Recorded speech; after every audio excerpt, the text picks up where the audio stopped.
In Tales of the Great Silk Road, there is a recurring theme of caves, in which brigands hid, and in which they concealed their loot. Stories about them took the form of legends and tales.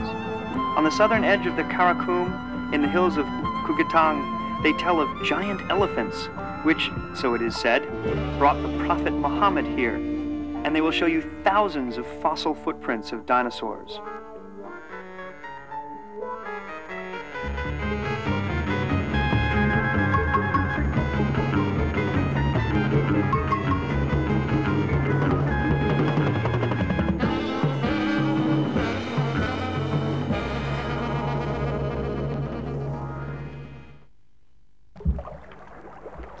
Right next to this place is a sacred spring called Koytendag, where wounded men bathed during the wars of Tamerlane.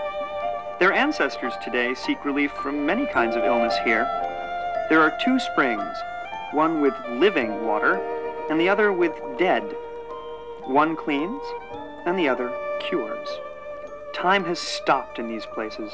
It seems like only yesterday that the warriors of Tamerlane, moving along their long campaign, dropped these stones as they passed as a way of counting their numbers before closing the great gates on the road to India.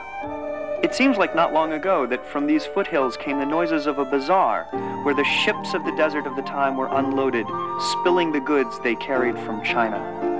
All of those travelers and beasts of burden, probably, drank water from this well, the only one in the whole area.